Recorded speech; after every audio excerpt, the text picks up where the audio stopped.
فلسطین کی آزادی کا مشن، یہودیوں کو قدم قدم پر دھول چٹانے والا، اکیلا ہی عالم کفر سے ٹکرانے کا حوصلہ رکھنے والا، پاک دھرتی کا ایک عظیم مجاہد، کفر پر لاوے کی طرح برسنے والے اس مجاہد کی طویل داستان سننے کے لیے چینل کو سبسکرائب کیجئے اور ویڈیو کو لائک کیجئے۔ نہیں جیولٹ، میں فریب کی اس دنیا میں اب زیادہ عرصے زندہ نہیں رہ سکتا۔ نہیں علی، بلا شبہ تم نے جو کچھ کہا وہ بالکل سچ ہے۔ غلط، میں اس بات کو نہیں مانتا۔ اس سچ کو اس وقت تم اپنی زبان سے ادا کر رہی ہو، لیکن آنے والے وقت میں تم لوگوں سے کہو گی کہ تم نے مجھ سے کچھ نہیں کہا۔ میں اس حقیقت کو نہیں مانتا۔ مان لو علی، اس وقت میں بالکل سنجیدہ ہوں۔ جو کچھ کہنا چاہتی ہوں یا جو کچھ کہہ رہی ہوں وہ نہیں۔ اگر اس کا ثبوت دینا چاہتی ہو تو مجھے تحریری طور پر دو۔ میں نے کہا، میں جیسا تم کہو ویسا کرنے کے لیے تیار ہوں۔ وہ بولی، تو لاؤ پیڈ اور قلم اور لکھو جو کچھ میں کہہ رہا ہوں۔ میں نے جوشیلے لہجے میں کہا۔ جیولٹ جوش میں آ گئی۔ اس نے ایک ڈریسنگ ٹیبل سے پیڈ اور ایک خوبصورت بال پوائنٹ نکالا اور اسے لے کر میرے سامنے بیٹھ گئی۔ لکھو جیولٹ، جو کچھ میں کہہ رہا ہوں لکھو۔ ہاں کہو، بولو، لکھو۔ علی، میں جیولٹ پورے ہوش و حواس کے ساتھ تم سے ایک حقیقت کا اعتراف کرنا چاہتی ہوں۔ میرے دل کی گہرائیوں میں تمہارا پیار بیدار ہو چکا ہے۔ حالانکہ میں کچھ لوگوں کی اعلی کار ہوں، لیکن اب جب اپنے دل کو ٹٹولتی ہوں تو اس میں مجھے تمہاری محبت کے سوا کچھ نظر نہیں آتا۔ ہاں، میں تم سے محبت کرنے لگی ہوں۔ لکھا جیولٹ؟ ہاں، میں لکھ رہی ہوں، چاہو تو دیکھ سکتے ہو۔ جیولٹ نے روندے ہوئے لہجے میں کہا۔ لکھو، میں نے اسے کہا اور اس نے لکھنا شروع کر دیا۔ یہ اعتراف یقیناً تمہارے لیے تکلیف دہ ہوگا، لیکن میں سمجھتی ہوں کہ میرے دل کا بوجھ اسی طرح ہلکا ہو سکتا ہے۔ علی، سب سے پہلے تو میں تم پر اس حقیقت کا انکشاف کروں کہ دراصل تہذیب مالکم ایکس قتل نہیں ہوئی، بلکہ وہ زندہ ہے۔ تہذیب مالکم ایکس کی جگہ ایک اور لڑکی کو قتل کر دیا گیا تھا اور اس کے چہرے پر تہذیب مالکم ایکس کا میک اپ کر دیا گیا تھا تاکہ تم فلسطین کی تنظیم سے یہ سوچ کر برگشتہ ہو جاؤ کہ انہوں نے تمہاری تہذیب کو قتل کر دیا۔ یہ سارا منصوبہ وقت کے ایک بااختیار شخص اولیو ہاورڈ کا ہے، اور میں بھی اولیو ہاورڈ ہی کی اعلی کار ہوں۔ میری یہ شکل و صورت اصلی ہے اور میں تہذیب مالکم ایکس سے ملتی جلتی ہوں، لیکن ظاہر ہے میں تہذیب مالکم ایکس نہیں ہوں، اور مجھے یہی ہدایت کی گئی تھی کہ میں اپنے آپ کو تہذیب مالکم ایکس بنا کر بھی نہ پیش کروں، لیکن تمہارا دل جیتنے کی کوشش کروں۔ مقصد یہی تھا کہ گوٹے ہل میں سارڈان کی پہاڑیوں میں کان کنی کا ٹھیکہ حاصل کر لیا جائے۔ اور علی، وہ سب کچھ بھی غلط تھا کہ مجھے رشوت کے طور پر جنرل کیرانو کی خدمت میں پیش کیا جا رہا تھا۔ وہ صرف ایک ڈھونگ تھا، صرف تمہیں اس بات پر آمادہ کرنے کے لیے کہ تم ان کے مقصد کے لیے کام کرو۔ جو کچھ میں لکھ رہی ہوں پورے ہوش و حواس کے ساتھ لکھ رہی ہوں۔ میرے دل میں تمہاری محبت اور اپنے گھٹیا پن کا احساس جاگ اٹھا ہے، اور یہی احساس مجھے اس بات کے لیے مجبور کر رہا ہے کہ میں تمہیں حقیقت بتاؤں اور خودکشی کر لوں۔ علی، میں اب ان حالات میں جینا نہیں چاہتی۔ میں خودکشی کر رہی ہوں، خودکشی، لیکن میری اس محبت کو اب اپنے دل میں ایک حقیقت کی حیثیت تسلیم کر لینا تمہاری مہربانی ہوگی۔ جیولٹ کا ہاتھ رکا نہیں تھا، حالانکہ جو کچھ میں نے اس سے لکھوایا تھا وہ اس کے لیے چونکا دینے والی چیز ہو سکتی تھی، لیکن میں نے کچھ اس طرح اسے چکر میں پھانسا تھا کہ وہ وہی سب کچھ لکھ گئی تھی جو میں چاہتا تھا۔ اس نے نیچے اپنے دستخط بھی کر دیے اور پھر کاغذ پھاڑ کر میری جانب بڑھا دیا۔ لو، اب بولو، اب کیا کہنا چاہتے ہو؟ کیا اب بھی اس حقیقت کو تسلیم نہیں کرو گے کہ میں نہیں جیولٹ، یہ تحریر پڑھنے کے بعد میرا دل تمہاری طرف سے صاف ہو گیا ہے۔ میں نے جیب سے رومال نکالا اور اسے اپنے ہاتھ پر لپیٹ کر جیولٹ کے قریب پہنچ گیا۔ جیولٹ نے مجھ پر توجہ بھی نہیں دی تھی۔ تب میں نے آہستہ سے اس سے کہا، کتیا، تو تہذیب مالکم ایکس کی جگہ لینا چاہتی تھی۔ تو نے ایک بدترین فریب دے کر مجھے اس حد تک پہنچا دیا کہ آج میرا وطن میری وجہ سے مشکلات کا شکار ہو گیا ہے، اور اس کے بعد تو چاہتی ہے کہ میں تجھ سے محبت کروں، تجھ سے پیار کروں۔ کیوں؟ میں نے پھرتی سے اس کے بالوں کو اپنے الٹے ہاتھ کی گرفت میں جکڑ لیا اور سیدھا ہاتھ اس کی گردن کے نرخرے پر رکھ دیا۔ جیولٹ کی آنکھیں حیرت سے پھیل گئیں۔ وہ کچھ بھی نہیں سمجھ پائی، لیکن میری نفرت عروج پر تھی۔ میری انگلیوں کا شکنجہ اس کے حلقوم کے گرد تنگ ہوتا جا رہا تھا۔ جیولٹ کی آنکھیں باہر نکلنے لگی اور اب اس نے جدوجہد کرنا شروع کر دی، لیکن جدوجہد بے مقصد تھی۔ میں نے اس کی گردن کو پوری قوت سے دبانا شروع کیا اور اس کی زبان باہر نکل آئی۔ تھوڑی دیر کے بعد وہ دم توڑ چکی تھی۔ میری نفرت عروج پر تھی۔ احمق لڑکی مجھے بے وقوف بنا رہی تھی، جھوٹی سچی کہانیاں سنا کر۔ اس کے بعد میں نے اپنی دوسری کارروائی شروع کر دی۔ رسی کا ایک پھندا جیولٹ کی گردن میں فٹ ہو گیا اور اس کے بعد اس رسی کو اوپر لگے ہوئے پنکھے کی راڈ سے باندھ دیا گیا۔ اس نے جیولٹ کے وزن کو کھینچ کر اونچا کیا۔ ایک کرسی اس کے پیروں کے نیچے رکھی، اس طرح وہ اسی کے سہارے لٹک گئی تھی۔ پھر میں نے رسی راڈ کی گرد تنگ کر دی اور کرسی کو لڑکا دیا۔ بالکل وہی رنگ دے دیا تھا میں نے اس منظر کو جو خودکشی کے ڈرامے کا ہوتا ہے۔ اس کے بعد وہ پرچہ میں نے احتیاط سے اپنے کوٹ کی اندرونی جیب میں رکھا اور برق رفتاری سے باہر نکل آیا۔ میں نے جیولٹ سے اپنی آج تک کی توہین کے تمام بدلے لے لیے تھے اور اس کے علاوہ ایک ایسی چیز حاصل کر لی تھی جس کی بنیاد پر بالآخر اولیو ہاورڈ کو یہ اعتراف کرنا پڑے گا کہ تہذیب مالکم ایکس زندہ ہے۔ اب اس سے میری گفتگو کا موضوع یہی ہوگا اور میں اس وقت تک کوئی کام کرنے پر آمادگی کا اظہار نہیں کروں گا جب تک اولیو ہاورڈ تہذیب مالکم ایکس کو میرے حوالے کرنے کا فیصلہ نہ کر لے۔ کمبخت نہایت صفائی سے اپنا تمام کام نکالنے کے باوجود تہذیب کا تذکرہ گول کر گیا تھا اور اس نے یہی ظاہر کرنے کی کوشش کی تھی کہ تہذیب کو تنظیم کے لوگوں ہی نے قتل کیا ہے، لیکن جیولٹ کا یہ اعتراف اولیو ہاورڈ کے تمام منصوبوں پر پانی پھیر دینے والا تھا۔ ہوٹل سے باہر آنے کے بعد میں نے ایک گاڑی لی اور موشے ہرموز کی جانب چل پڑا۔ میں نہیں جانتا تھا کہ اولیو ہاورڈ وہاں موجود ہوگا یا نہیں، لیکن اتنا ضرور معلوم تھا کہ موشے ہرموز سے اس کا رابطہ قائم ہوگا اور یہ کام موشے ہرموز ہی کر سکتا تھا۔ میں آندھی اور طوفان کی طرح موشے ہرموز کی رہائش گاہ میں داخل ہوا تھا۔ 2-3 ملازموں سے معلومات کی اور موشے ہرموز کے کمرے میں پہنچ گیا۔ اس وقت ایمل ہرموز بھی موشے ہرموز کے پاس بیٹھی ہوئی تھی۔ دونوں مجھے دیکھ کر چونک پڑے۔ باپ بیٹی کسی موضوع پر گفتگو کر رہے تھے۔ موشے ہرموز نے عجیب سی نگاہوں سے مجھے دیکھا اور آہستہ سے بولا، مجھے تمہاری اس قدر جلد واپسی کی توقع نہیں تھی علی۔ خیریت؟ کیا بات ہے؟ میں کمر پر دونوں ہاتھ رکھ کر موشے ہرموز کو گھورنے لگا اور پھر میں نے سرد لہجے میں اس سے کہا، اولیو ہاورڈ کہاں ہے؟ کیوں؟ کیا بات ہے؟ مجھے بتاؤ۔ اولیو ہاورڈ اس وقت کالمو کیمپو میں نہیں ہے۔ وہ جہاں بھی ہے اس سے کہو جس قدر جلد ممکن ہو سکے یہاں پہنچ جائے۔ لیکن ڈیئر علی، بات کیا ہے؟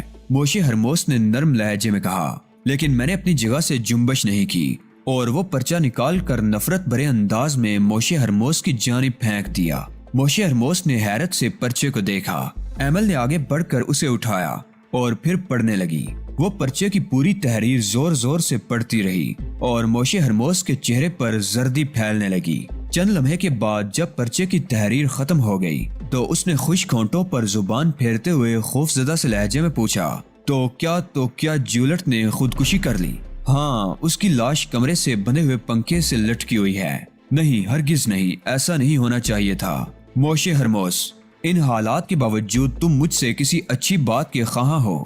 مجھے جواب دو۔ اولیو ہاورڈ سے رابطہ قائم کرو، اسے پوچھو کہ اس کے پاس ان تمام باتوں کا کیا جواب ہے۔ دیکھو موشے ہرموز، طویل عرصہ ہو گیا مجھے اپنے وطن سے جدا ہوئے۔ میں نہیں جانتا کہ میرے اپنوں میں وہاں کون زندہ ہے اور کون مر چکا ہے۔ بلا شبہ اپنے وطن کا پیار، اپنے لوگوں سے محبت میرے دل میں آج بھی موجود ہے، لیکن بعض اوقات انسان ایسے کسی مرحلے میں داخل ہو جاتا ہے جہاں اسے صرف اپنی ذات سے پیار ہوتا ہے۔ تہذیب مالکم ایکس کی زندگی کا انکشاف میرے لیے انتہائی مسرت انگیز ہے۔ اگر اولیو ہاورڈ شرافت کے ساتھ اسے میرے حوالے کر دیتا ہے تو ممکن ہے میں اس کی اب تک کی سازشوں کو بھول جاؤں اور اس کام کو اسی طرح جاری رہنے دوں جس طرح یہ چل رہا ہے۔ لیکن اگر ایسا نہ ہوا اور مسلسل مجھے بے وقوف بنانے کی کوشش کی جاتی رہی تو تمہارا کیا خیال ہے؟ کیا میں اپنے لیے کوئی خطرہ مول نہیں لے سکتا؟ میں ہر قیمت پر تہذیب مالکم ایکس کی بازیابی چاہتا ہوں اور اگر چند گھنٹوں کے اندر اندر ایسا نہ ہوا تو اس کے بعد جو ہوگا اس کے ذمہ دار تم خود ہوگے۔ ارے نہیں، اتنی جلد بازی مت کرو۔ میں تم سے کہہ چکا ہوں کہ اولیو ہاورڈ یہاں موجود نہیں ہے۔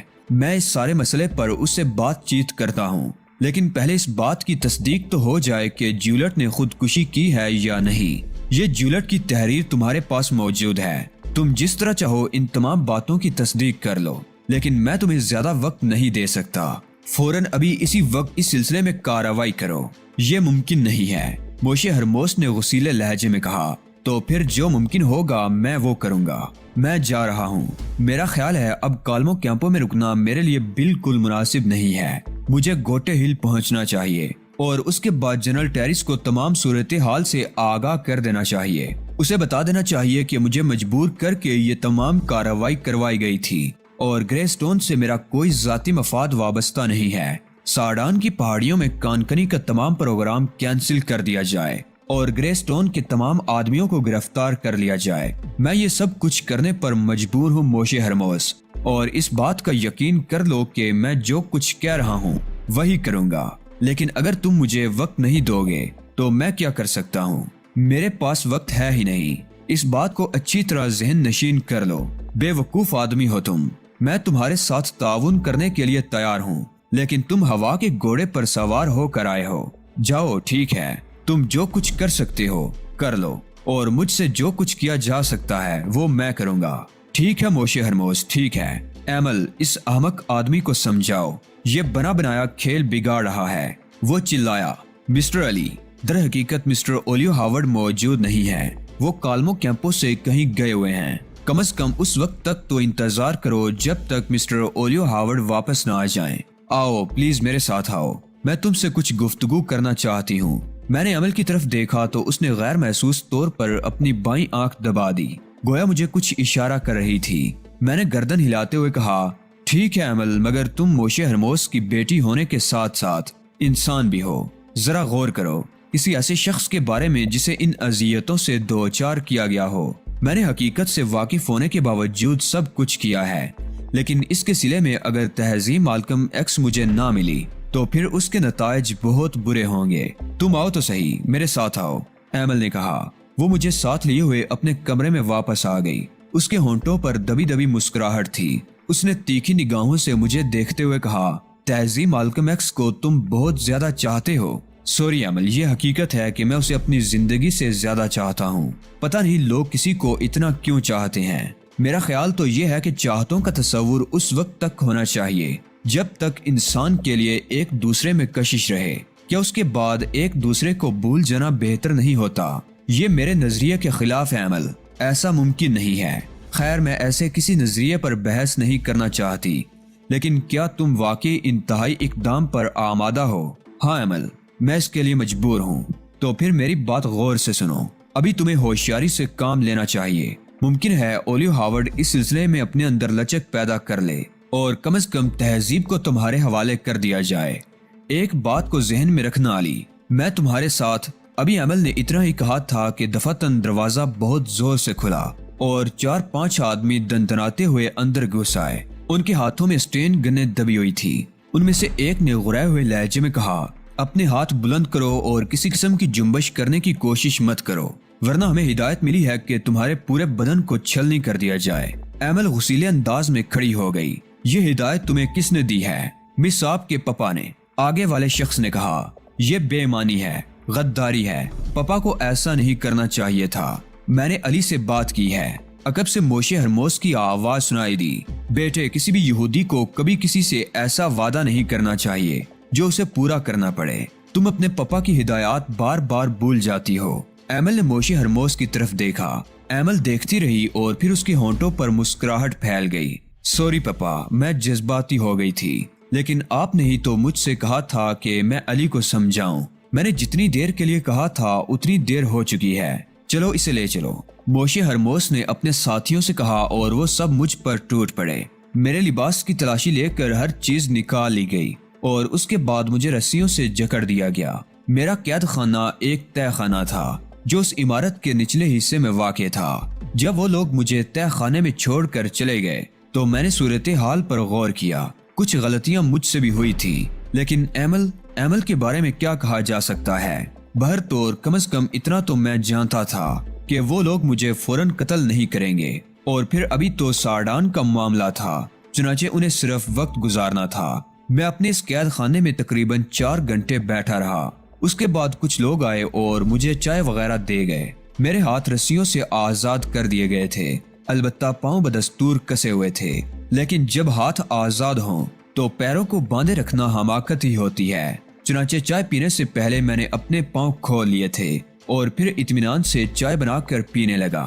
تہ خانے کے بارے میں نے ایک لمحے میں اندازہ لگا لیا تھا کہ اسے اندر سے کھولنا یا یہاں سے فرار ہونا کسی کے لیے ممکن نہیں ہے۔ موشے ہرموس جیسے شاطر نے معمولی انتظامات نہیں کیے ہوں گے، چنانچہ یہ حماقت کم از کم مجھ جیسا آدمی نہیں کر سکتا تھا۔ میں صرف وقت کا انتظار کرتا رہا۔ اگر ان حالات میں اولیو ہاورڈ سے رابطہ قائم ہوتا ہے تو میں کم از کم اس سے بات تو کر سکتا ہوں۔ جو کچھ ہوگا بعد میں دیکھا جائے گا۔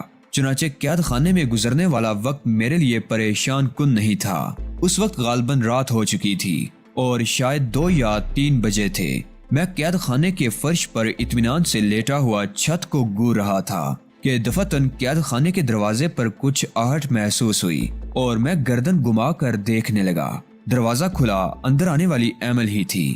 اس کے پاس ایک چھوٹا سا بیگ تھا جو اس نے شانے پر لٹکا رکھا تھا، ہاتھ میں پستول دبا ہوا تھا۔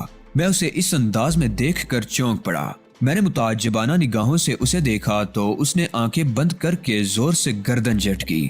خدا کا شکر ہے کہ تم رسیوں سے بندھے ہوئے نہیں ہو، چلو اٹھو، جلدی کرو۔ میں نے ایمل کی صورت دیکھی اور دیر کرنا مناسب نہیں سمجھا۔ کوئی سوال کیے بغیر اس کے ساتھ باہر نکل آیا۔ تہ خانے سے اوپر پہنچنے کے بعد ایمل نے ایک راہداری کا انتخاب کیا، لیکن وہ اس راہداری میں سیدھی نہیں گئی تھی، بلکہ راہداری کے تقریباً 50 گز طے کرنے کے بعد وہ ایک کھلے ہوئے حصے سے نیچے کود گئی تھی۔ دوسری طرف تقریباً 7 فٹ گہرائی تھی، لیکن ایمل کو ادھر کودنے میں کوئی دقت نہیں ہوئی تھی۔ ایک لمحے بعد میں بھی اس کے نزدیک تھا۔ یہ عمارت کا عقبی حصہ تھا۔